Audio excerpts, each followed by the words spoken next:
We're going to start in the United States, where 3.8 million Americans have signed on for jobless benefits last week. This now brings the total number of out of work to more than 30 million. And as you can see, this graph shows the number of unemployment claims over the last 6 weeks. It shows just how the country's virus lockdown has hit jobs there. And there may still be more to come, as Michelle Fleury explains.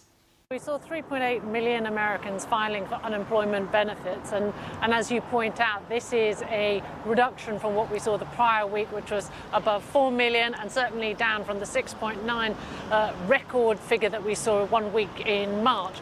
However, there are still a staggering number of Americans who essentially have lost their jobs and are filing for unemployment benefit. In total, we're talking about around 30 million.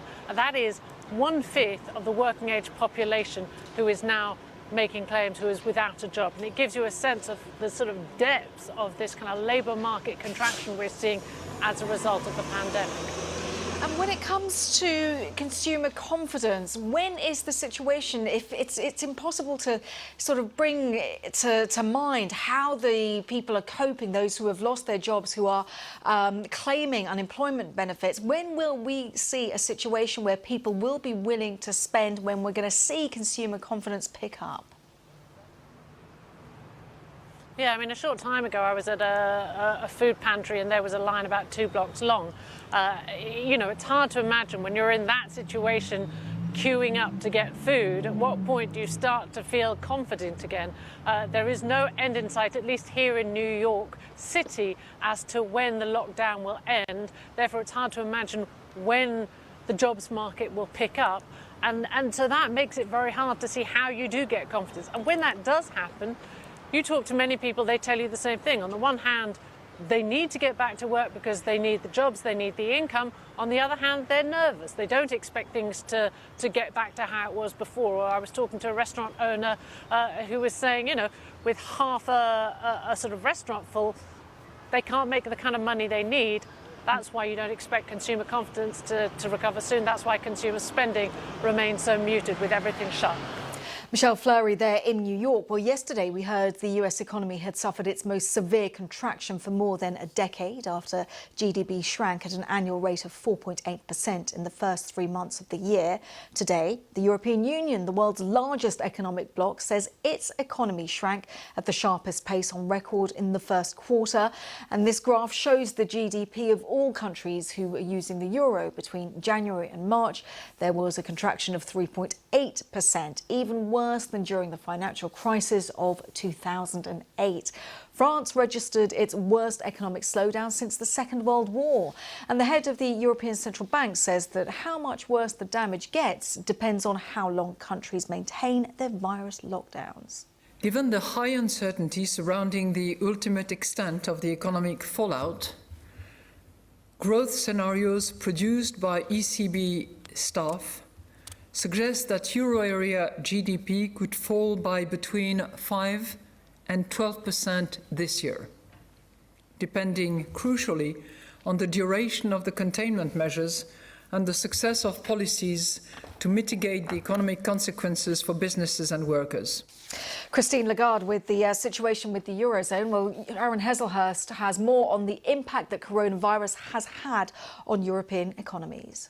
Today we saw the real evidence of what a lockdown does for some of these Eurozone economies. As you said, the Eurozone economy shrank at 3.8% for the first 3 months of this year. We put this graphic together just to show you how dramatic this is. Take a look at that, because you can see that even during the financial crisis, we didn't have it this bad at all. And again, Christine Lagarde also mentioned that the bad numbers, they are just starting to come. As you mentioned, the first 3 months of this year. So these numbers for January, February, March. We know we didn't go into lockdowns until March. So what you're actually looking at is just a few weeks in March is what has caused this economic carnage. Economic carnage indeed. Our thanks to Aaron there. Well, here's another way to visualise the impact that coronavirus lockdowns have had on some of the world's largest economies. The International Energy Agency is forecasting a 6% drop in energy demand for the year, which would be the steepest fall in more than 70 years.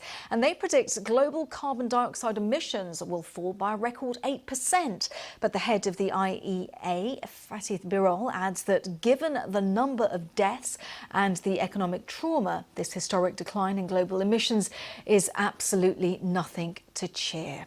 Just puts that into context. Now, to give you an idea of the scale of the hit to the US economy, just have a look at the food supply situation. This is an aerial photograph of a queue for a food bank in San Antonio in Texas. And this image was taken 2 weeks ago. At that moment, unemployment benefit claims were about to rise above 20 million. And think about it, they're now 30 million. And onto this image now. This is a mountain of potatoes. This is in Idaho, and this image was taken a week ago. Idaho is a major potato producing state, and the places that would normally be buying these potatoes, things like restaurants and stadiums, for example, are of course closed.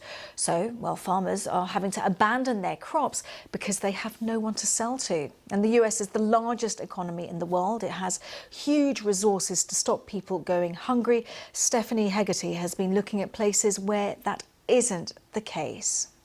Food is not something that these people used to worry about. No nos van a pagar. I say that the suffering here is too much. It's getting out of hands.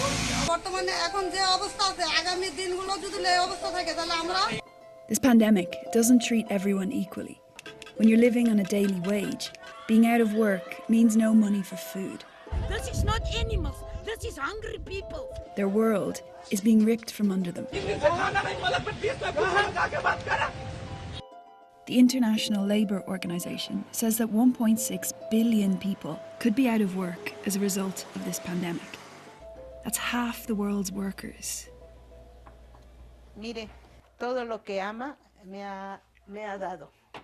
Rosa and her daughter were let go from their jobs as domestic cleaners with no pay. Now they rely on a food bank.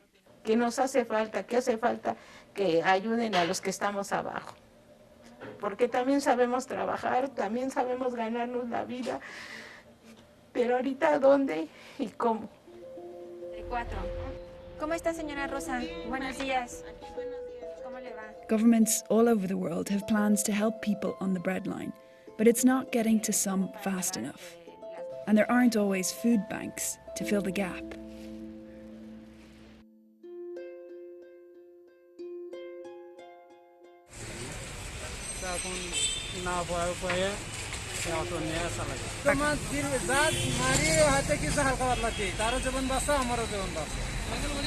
It can be a choice between respecting the lockdown or trying to survive.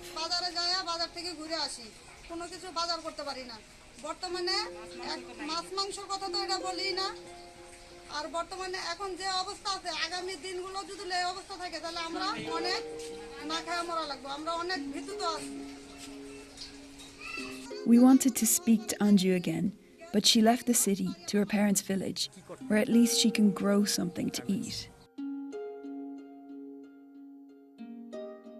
As you can see, there is nothing left in the kitchen at all. There's nothing to eat at home at all. No foodstuffs at home. Everywhere is just empty. Everywhere is empty. Look at the pot. It's empty. Has no money, no food, nothing for him and his family and his daughter. So I gave you little assistance I can be able to do. Femi can rely on friends for now, but they're also on the edge. They've had nothing from the government so far.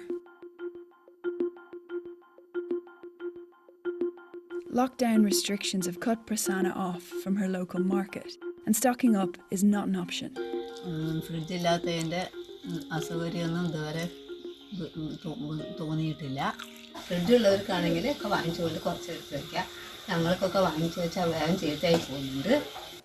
As lockdowns go into their second month, the next problem is keeping a roof over their head. Pues apenas el domingo nos tocó dar la renta. Y ahorita ya hay que empezar a juntar la del próximo mes. Y sin trabajo, pues, ¿cómo le podemos hacer? No hay cómo. No hay, o si te dicen se solicita, pero hasta mayo, junio. Y pues los gastos no te esperan. Stephanie Hegarty, BBC News.